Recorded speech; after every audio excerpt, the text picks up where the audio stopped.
Olá, gente peregrina! Olá, gente membrezina! Continuo aqui falando a vocês do passado.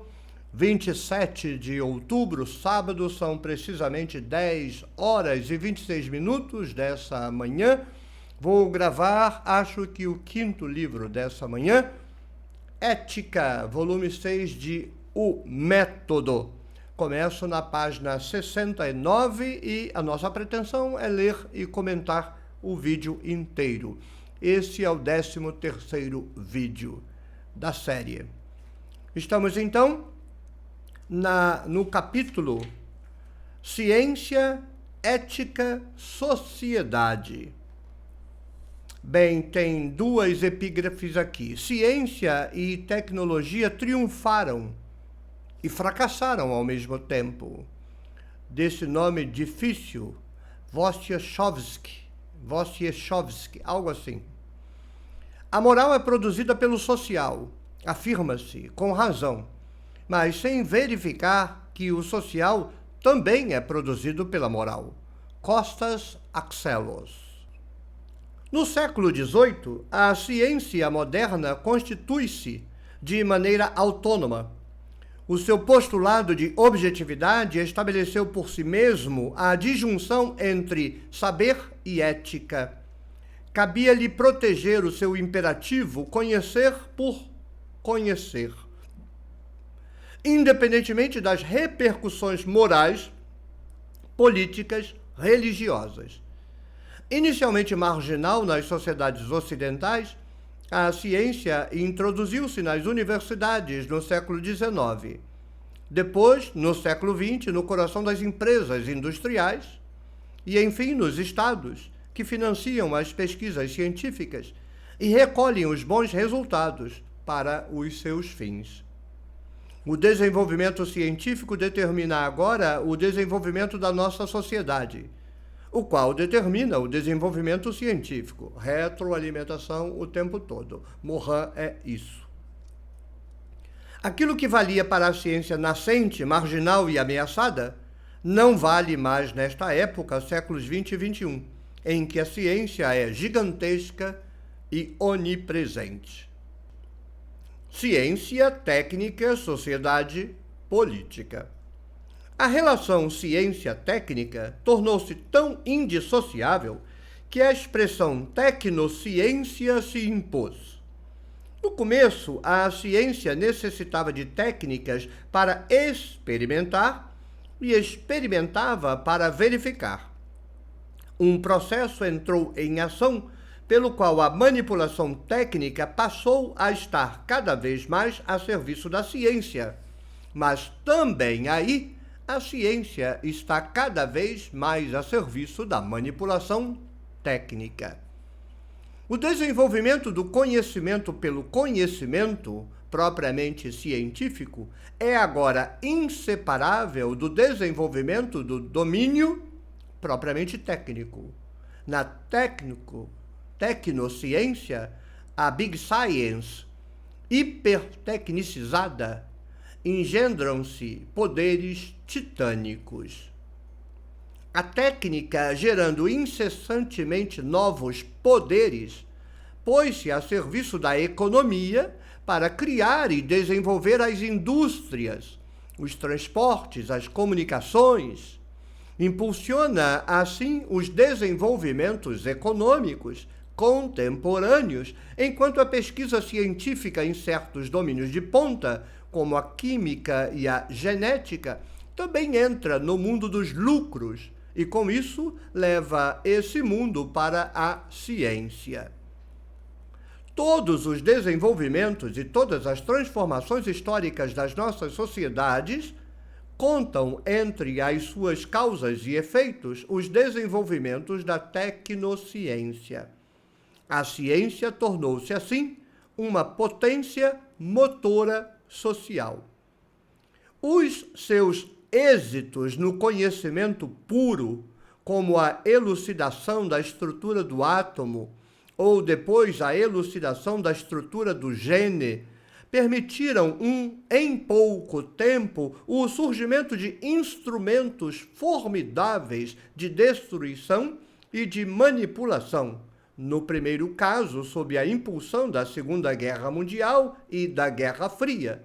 No segundo caso, sob a impulsão do interesse pelo lucro.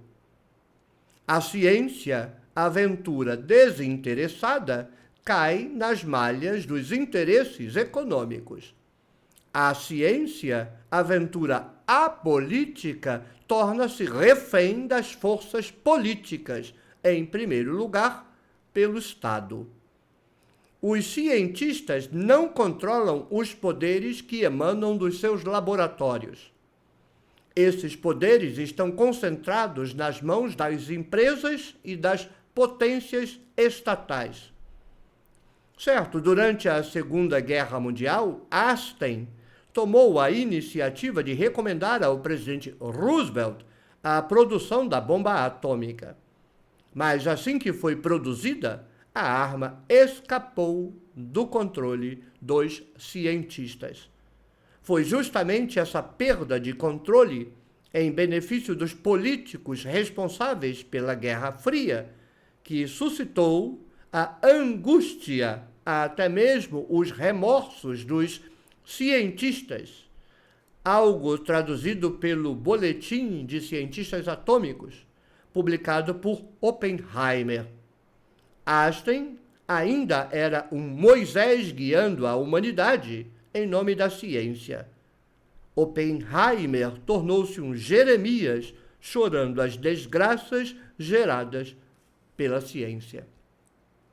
A ciência produziu uma extraordinária potência, associando-se cada vez mais estreitamente com a técnica, cujos desenvolvimentos ininterruptos impulsionam de maneira ininterrupta a economia.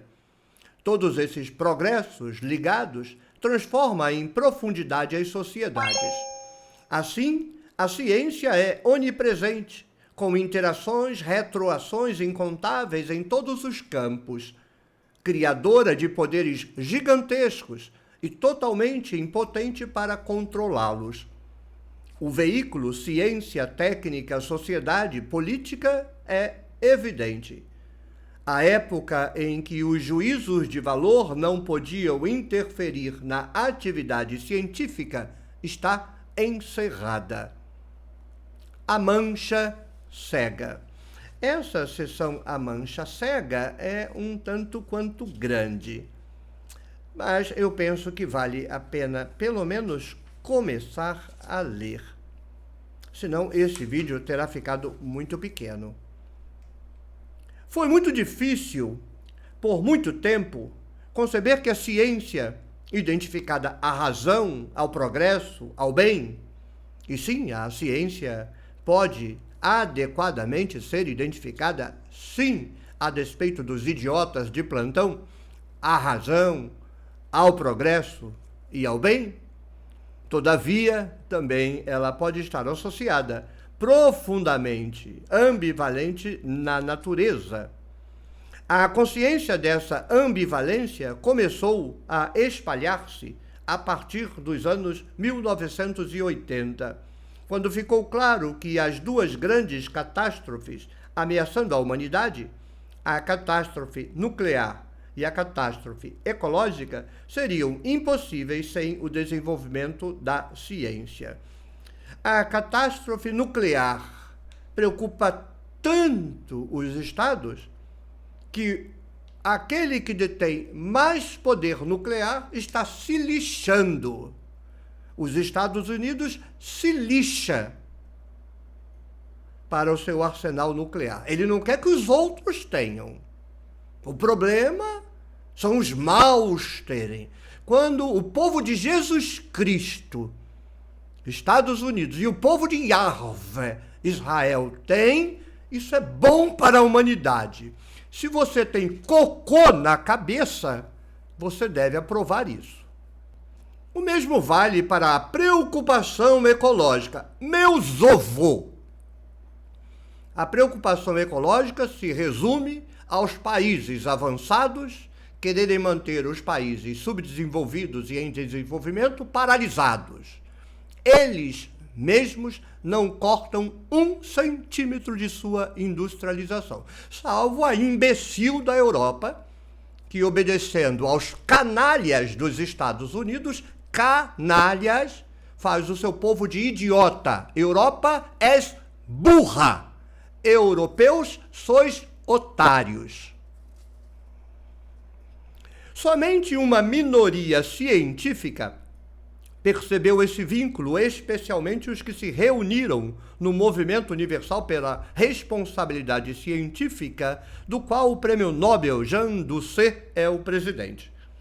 A maioria permanece com a convicção de que uma disjunção, separação irredutível, separa ciência, técnica e política. Bem, deve ser gente paga pelos políticos. Para esses cientistas, a ciência permanece intrinsecamente boa, benfeitora e moral. Quem pensa isso é um cocô de girino. A ciência é neutra. Ela é potencialmente boa, potencialmente má. Depende da política. Quem discordar disso, vá cagar no mato. A técnica seria ambivalente como a língua de Esopo. A política seria má e responsável pelas más utilizações da ciência. Tal concepção ignora não apenas a contaminação entre essas três instâncias, mas também que a atividade científica desenvolve os poderes de manipulação e o potencial de destruição. Estão imbricados, entrelaçados, não dá para separar e discutir separadamente. Os pensamentos formados por um modo de conhecimento que repudia a complexidade, primeiro você discute A, depois você discute B, depois você discute C e não junta nunca nada, gente rasa, superficial ou paga pelas ONGs fordistas, não conseguem conceber a ambivalência inerente à atividade científica, em que conhecimento e manipulação são as duas faces de um mesmo processo. Em geral, a mentalidade formada num modo de pensar binário, que exclui a ambiguidade, não pode conceber que a ciência seja, ao mesmo tempo, útil e nefasta. Dialética, complexidade, tudo. O que há que seja só útil, mas também não seja nefasto? Como a ciência moderna, pela própria natureza, é indiferente a qualquer consideração ética, estranha à ética do conhecimento e à ética do respeito às regras do jogo científico, há uma cegueira de muitos cientistas em relação aos problemas éticos postos pela atividade científica. Essa cegueira é criada por um processo de cegamento inerente ao conhecimento objetivo. Eu acho que é mais pela grana que rola, morra. Eu acho que esse argumento retórico público é só a face hipócrita que corresponde aos bilhões de dólares enfiado no traseiro desta gente estúpida. Quanto mais dólares se enfiar no fiofó deles, mais eles vão gritar que o trabalho deles é objetivo, inocente, blá, blá, blá. Não acho que seja a cegueira em si. A cegueira em si é hipocrisia. Russell, numa célebre conferência feita há 70 anos sobre a crise da ciência europeia, mostrou que havia uma mancha cega no objetivismo científico. Era a mancha da consciência de si. A partir do momento em que se operou a disjunção entre, de um lado, a subjetividade humana, reservada à poesia ou à filosofia, e, de outro lado, a objetividade do saber, característica da ciência, o conhecimento científico desenvolveu os modos mais refinados para conhecer todos os objetos possíveis, mas se tornou completamente cego para a subjetividade humana. tornou-se cego em relação ao próprio avanço da ciência, que não pode conhecer-se nem se pensar com os métodos de que dispõe. Aqui a gente parva, pós-moderna, descerebrada, vai achar então que a solução não há objetividade da ciência, é só subjetividade. Gente burra, mas burra! Aquilo quando senta, amassa o cérebro, porque o cérebro deles está no intestino delgado. Quando você critica a cegueira do mantra teológico e financeiro, dinheiro no fiofó dos caras, e aponta para a presença da subjetividade, você não está dizendo que não tem objetividade. Você está dizendo que a subjetividade pode cegar você e fazer com que você perca justamente a objetividade. Da mesma forma, ela não pode pensar a responsabilidade.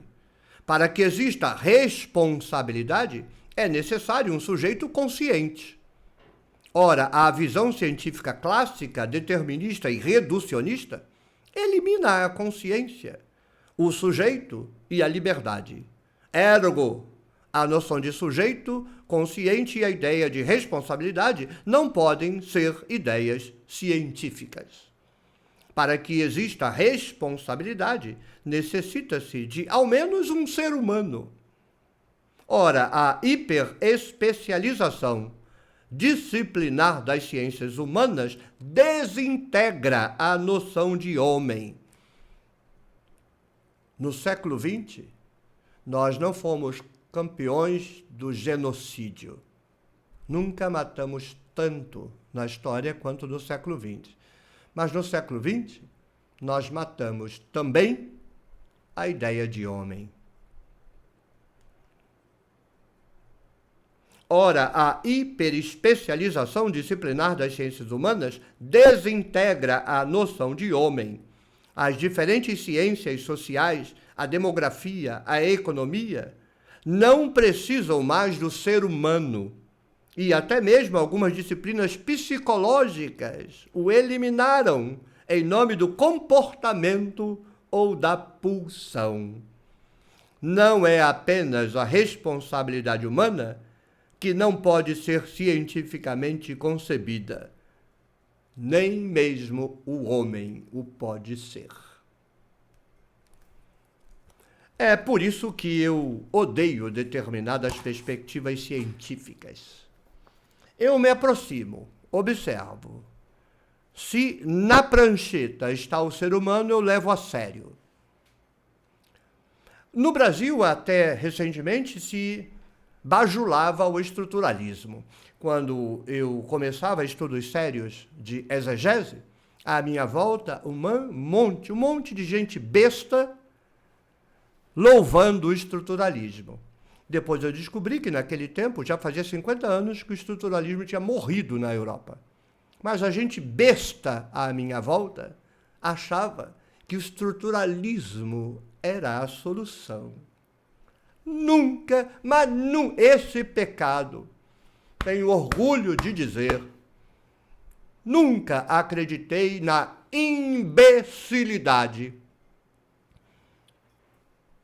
da extração do ser humano dos processos. Nunca. Pelo contrário, onde quer que eu ouvisse alguém falando de estruturas autônomas independentemente do ser humano, eu simplesmente sorria debochadamente, entregava ao limbo dos imbecis e saía fora. Mas o século XX é esse século.